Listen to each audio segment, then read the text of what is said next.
Would you date a bus driver? Would you date If he owns the bus. If he owns it. If he owns the bus. See, that's the problem. The average man is invisible to women. Here are their stories. Episode 5. Access Granted.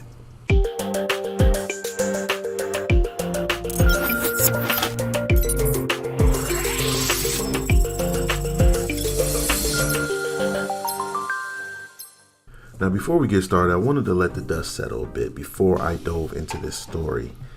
If you haven't seen it by now, Ebony K. Williams, single, 39, beautiful lawyer, host, and philanthropist, had an interview with Ayanna Van Zant. They talked about women's issues, how can women rest more in their femininity. Then the conversation moved to dating. And here is the part that has the internet buzzing. We know that black women are earning college degrees faster than anybody else. Many of us are doing like we're doing, Ayanna. We're getting those terminal degrees, those JDs, MD, PhDs.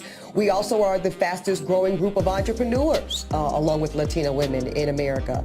Pew Research said that women are now out-earning men in 22 of the largest cities in America, including where I live, New York, DC, LA, you name it. When we talk, and I know that you've said that you cannot teach a man or tell a man how to be a man, so I will not ask you to indict men in this question. But I do want you to speak, Ayanna, to how women need to, position ourselves so that we can be in our divinity, so we can have our crowns right, how we can create and not build, when some of us, quite frankly, feel that the men that are available to us, and I'm talking about across the color spectrum, across the age spectrum, trust me, I've done them all, they are not positioned to protect nor provide because of some of the statistics we just talked about. They're not earning the incomes, they're not having the resources, and some of them are not even showing up in the leadership. Would you date a bus driver? Would you date if he owns the bus?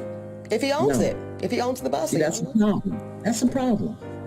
That's a problem. Okay. Because the standards and requisites, and I'm not talking about him laying on his sofa playing video games all day. I'm not talking about that. But the standards and the criteria that we use to measure men is off for who we are as women and who they are in this society. I would date a bus driver if he loved driving the bus, if he was a man of integrity, if he was good to his mama, if he treated me well, I would date a bus driver. But we think that it's another human being's responsibility to give us what we need instead of us building together. I can build with a bus driver. No, average is not and will never be good enough for me. And the gag is, I don't think it's good enough for you either. Now, before I get started, let me say this. Ebony Williams is entitled, as a matter of fact, everybody, man or woman, is entitled to their preferences in finding a long-term partner. However, I think we all need to think long and hard on why we have those preferences, and could our preferences be holding us back from a long-term relationship, especially if those preferences are materialistic. For example, most single men have a preference not to date a single mom. Now, there are some logical reasons why most men have this preference, so let's go over a few. She probably won't have a lot of time to spend with you, and she will have a tight schedule. Her and the kids come as a package deal, so if you take care of her and you want to be responsible for providing, you have to provide for everybody, her and the child. If y'all break up, there is no ROI on your investment into the family. You won't get to see the children anymore, you won't get to see any of the family anymore, and then it's just all done. This is the worst case scenario, but in some states, she can still put you on child support even though you're not the biological father, because you provided a lifestyle for the child, and that child is used to that particular lifestyle, so she can request child support and get it from you. Now, the list can get longer, but you get the point. Now, another example that may be a little more superficial, but there's reasons behind it, would be most men have the preference to want to date a woman that is fit or at least care about their health and takes care of their body. Logically speaking, the reason why men have this preference is because most men are stimulated by touch and visual. For most men, these are the only ways they can experience arousal. If a man can't be aroused, then you will have a bad experience in the bedroom and there will be little to no intimacy, which is also very important for most men. Now let's talk about the preference for most women not to date an average man, especially if they make more money. Now, I'll have some women explain themselves why they, want a man with a little bit more money. There's nothing wrong with a woman not wanting to date a man who works a minimum wage job. Because someone who's working a minimum wage job, well, they're probably going to have to work an awful lot of hours to make the money they need to make in order to support themselves. Wanting somebody financially secure, financially stable, that's not elitist, it's not snobby, and it's not entitled. It's wanting somebody who has a similar lifestyle to you because that makes things easy. It's wanting somebody who has a similar lifestyle to you. Don't waste any more time on dusties when you are, I would say 21 and up, okay? You should be easing out of the dustiness and getting into dating for lifestyle. You should be maturing as a woman and saying, looks are not everything. Looks can't pay the bill. Looks can't give me a Mercedes. Looks can't give me whatever I need. Looks can't buy this house that I like. Looks can't do any of that, especially if it's coming from a man. I don't really care if this sounds mean. I can't respect a man who's done worse at life than me. How did you do worse in a system that was designed to help you do better? You got a head start. And you still did worse than me? Why would I respect you? Why would I let you fuck up my gene pool? You're clearly not good at this. So I'm watching Love is Blind season 3, whatever. I think season 3, season 4. And this guy on here is a criminal defense lawyer, okay? And this just sparked my thought. So he's not important, he's not relevant, but just using him as an example. He's cute, okay? He's like a 7.5, he's an 8, whatever. But you know what made him hotter? The fact that he was a criminal defense lawyer. And I'm gonna admit something that most women will not admit. Women are so drawn to a man with a high caliber job. Now you might think, yeah, because he's got money, blah, blah, blah. And most men get salty about that. But that might be like a quarter of the truth. Yeah, maybe we want to live a certain type of lifestyle. We see a man with a good paying job. We're like, okay, boom, it's going to happen. Yeah, maybe we want to live a certain type of lifestyle. We see a man with a good paying job. We're like, okay, boom, it's going to happen. You typically end up dating like the people around you without realizing that there's a whole other option to dating, and it's dating for the lifestyle you desire. Part 2, the best thing a woman dating can do. Date for lifestyle. Your partner isn't some fairy tale novel. It's the person that you're going to be doing life with, your partner. Date for lifestyle. Date for lifestyle. Date for lifestyle. Guys, despite all the things you heard about this conversation about Ebony Williams not wanting to date a bus driver, the sole root of the issue is not about women having preferences, it's not about the average man not wanting more, and it's not about quote-unquote dating down. It's all about lifestyle. Most women today want a lifestyle and they want their man to provide it. Listen to Chili, one of the members of the hit group TLC, an iconic group in the 90s, so you know she has money. But what she still wants is you to provide a lifestyle, even though she can provide it for herself.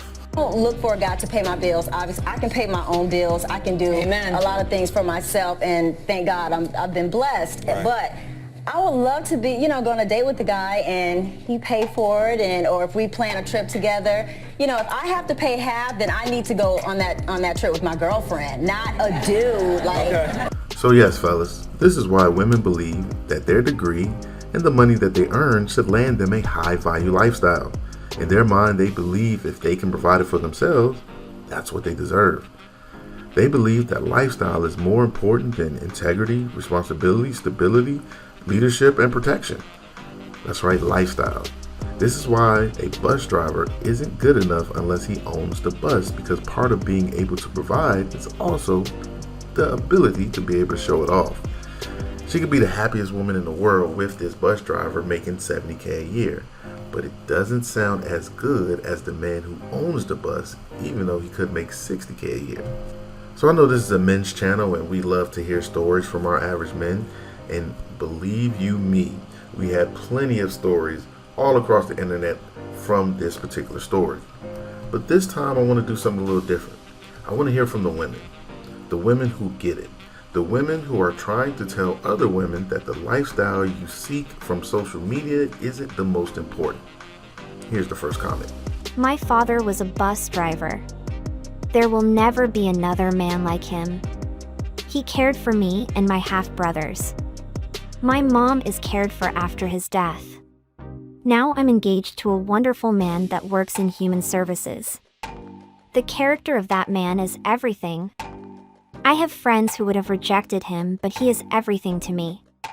He has always worked hard and never compromised himself. That's why I love him. The next one is a little bit of a conversation. So a woman made her comment, and then another woman in the thread asked her a question, and then she responded. So check this out. This was beautiful. I'm a woman who had to take time to heal. I was celibate for years, working on myself, rewiring myself, getting to my higher self. Then I met my person. He is amazing. Loves me to the core. He chose me, and because of what he showed me, I chose him too. Even though I work, because I love working, he still provides, he protects, and we're getting married soon. He's a computer nerd, and I'm a little on the free-spirited, artsy, quirky side. He's short too. I think about all of these women who are missing out because of their superficial requirements. He's short, yes, but oh my goodness, the way he loves me is beyond words. He's also funny too. And I love when he rants about tech stuff. It turns me on. He inspires me to get into tech. Hey, you never know. I could go on and on, but I already typed a paragraph. I don't want to write a whole book on here. Anyway, ladies, this video is full of dropped gems. Make sure you pick them up. What did you do to rewire your thinking? I'm in the process of doing that now. The first was to be honest with myself. Have a conversation with yourself. Honesty is key. I needed to figure out why certain things were happening in my life, and I realized it all started with me. I was able to trace backward from an extremely toxic relationship to some childhood trauma that I left unhealed. People make fun of these things, but in all honesty, people need to check in with themselves and talk to themselves. What do you need above all else, right now? What do you really want? What's holding you back from having the life and love that you want? It was painful at times, but it helped to clear out a lot of toxic people and negativity from my life. I got happy on my own. I started loving being alone and spending time with the child version of myself. All she wanted was to be seen and heard in ways that important people in her life failed to do in the past. I nurtured my child self and began to come into my own as a woman. It's hard to explain, but those who know, get it. It's a different vibe when you truly go on that healing journey. It's beautiful. To answer your question in short, have that convo with yourself first. You will know what you need to do when you really get down to business. My husband and I were divorcees and met when I was in my 40s and him in his 50s. Within 2 weeks he asked, would I get married again? A year later he proposed, and 6 months after that we were married. Marrying him is the best decision I have ever made in my life. Guess what? I'm a higher earner because I own a company, but he is a provider and protector and moved me into his home, takes care of all of our bills and absolutely adores me. He's a retired service-disabled veteran, works for the government, and he's my Superman, and I can't imagine my life without him. My man loves what he does. He works so hard as a pipe welder, and he takes pride in his work. He treats his mother, me, and others with respect. He tries his best to do the right thing. He's unique and different. He loves and adores me. What more can I ask for? Don't overlook a man because he doesn't have a specific title or certain money. You should dig a little deeper and consider other things like Ayanla was saying. I'm almost 40 and I wish I had someone to teach me these things when I was younger. See, fellas, the reason why we want to get our passports and go overseas is not only because the women over there are fit, friendly, feminine, traditional, loving, caring, but they also don't need a materialistic lifestyle to be happy. Most of the women that lived in different places may not have grown up in the life of luxury, or they may not have been influenced by it via social media, thinking that they deserve a life of luxury.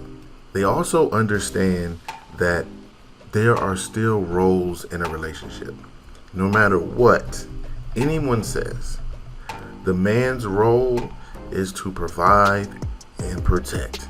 That has been the same since the dawn of existence for humans. And even your gun-ho womanists will say the exact same thing. Even though your boss babe, they will say the same thing. You heard Chili, even though I have the money, I still need my man to provide and protect.